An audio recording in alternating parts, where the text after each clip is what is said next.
سال یہاں عیاشی کی، پورے مولوی مل کر بھی 20 سال کی غلاظتوں کو اور یہ غلیظ تربیت کو چند بیانات کے ذریعے ختم نہیں کر سکتے. اس کو سمجھتے ہیں. میں نے ان سے پوچھی، میں نے صرف ایک چیز پر 2.5 سال تک ریسرچ کیا، الحمدللہ وہ ریسرچ کمپلیٹ ہوا ہے، اور وہ یہ ہے کہ جتنے خرافات اور بدعات امت میں آ رہی ہیں اور یہ ارتداد کی لہروں میں جو نوجوان بچے اور بچیاں بہ رہے ہیں، کیا دیندار گھرانہ، کیا پڑھا لکھا گھرانہ، کیا جاہل گھرانہ، سب ایک ہی لہر میں بہ رہے ہیں. اس کا واحد ریزن اگر دیکھا جائے وہ یہ ہے یوم پیدائش کو دھوم دھام سے منانا، برتھ ڈے کو دھوم دھام سے منانا.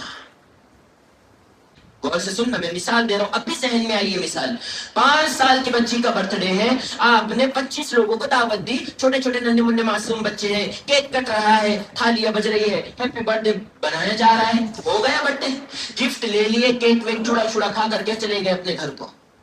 آئندہ سال پھر وہی تاریخ آئی تو وہی مقام کے لوگ ہوں گے، وہی اس کے فرینڈز ہوں گے، وہی چھوٹی چھوٹی 6 سال کی بچیاں ہوں گی، پچھلے سال 5 سال کا، اس سال 6 سال کا، وہی لوگ ہوں گے. برتھ ڈے کو سیلیبریٹ کیا، تھالیاں بجائی، وہی سب کر کے چلے گئے، ہو گئے 6 سال کمپلیٹ. اب پھر 5 سال کے بعد وہی اس کے فرینڈز ہوں گے، وہی ان کے رشتہ دار احباب پڑوسی ہوں گے، لیکن ابھی 6 سال کی تھی، اب 5 سال کے بعد برتھ ڈے منا تو اس کی عمر کتنی ہوگی؟ ابھی 11 سال عمر ہوں گی. 11 سال کھائے کیک ویک، وہی بچیاں ہیں، وہی اس کے فرینڈز ہیں، وہی رشتہ دار ہیں، وہی پڑوسی ہیں، ہو گئی. اب پھر 5 سال کے بعد، آپ نے ہر سال کو میں کٹ کر رہا ہوں، 5 سال کے بعد اب پھر برتھ ڈے منائے. اب تقریباً سمجھو کہ 15 سال کی یہ بچی ہے، پھر کیک شیک کھایا، چلے گئے. اب پھر اس کے بعد 20 سال کے بعد، 20 سال کی عمر میں اس بچی کا برتھ ڈے آیا، پپا نے راتوں رات کیک لائے. آج میں ایسے ایسے اسلامی اسکالرز کو جانتا ہوں جو رات میں اپنے بچی کا برتھ ڈے سیلیبریٹ کرتے ہیں، کیک کاٹتے ہیں، اور صبح آ کر اسلامی معلومات پر ٹاپک دیتے، بیان دیتے ہیں اور اسپیچ دیتے ہیں. رات کو بے حیائی کا ننگا ناچ اپنے گھر میں کرتے ہیں، اور صبح آ کر کے مسلمانوں کو سمجھاتے ہیں کہ مسلمان سمجھ جاؤ سمجھ جاؤ، سمجھ جانے کا وقت ہے. 20 سال کی بچی کی عمر ہوئی ہے، اور وہی اس کے فرینڈز ہیں، وہی رشتہ دار ہیں، وہی پڑوسی حضرات ہیں، سارے آئے ہیں. اب پہلے 25 لوگ آتے تھے، اب 50 لوگ آئیں گے 20 سال کی عمر میں. یہ سب آئے ہیں، گفٹ وغیرہ دیے ہیں، انہوں نے کیک وغیرہ کھلائے ہیں. لیکن یہ عادت جو 3 سال 5 سال کی عمر سے ماں باپ نے کیک کاٹنے کی ڈالی تھی، اب یہ جو 5 سال سے 20 سال تک جا رہی ہے نا، اب 20 سال میں کیک سے کام نہیں چلے گا.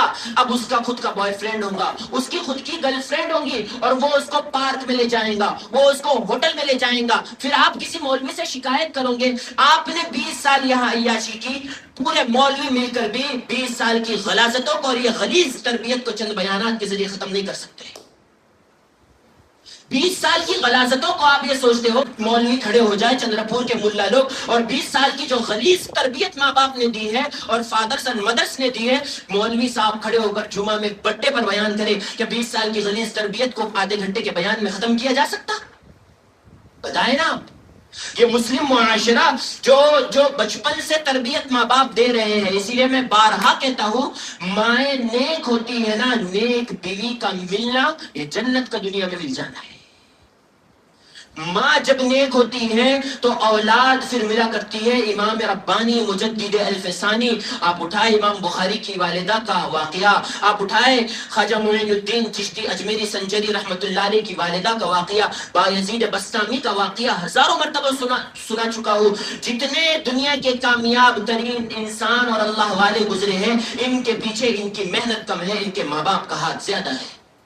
باپ کا ہاتھ زیادہ نہیں ہوتا، ماں کی گود اصل گود ہوتی ہے. میں نے اس سے پہلے بھی مثال دی تھی کہ اللہ نے نکاح کے بعد پھر میاں بیوی ملتے ہیں، ان میں ریلیشن ہوتے ہیں، اور 9 مہینے تک کے حمل کو ٹھہرایا جاتا ہے. کیوں؟ جو اللہ بچہ پیدا کرنے پر قادر ہے وہ 1 ہفتے کے اندر بچہ دے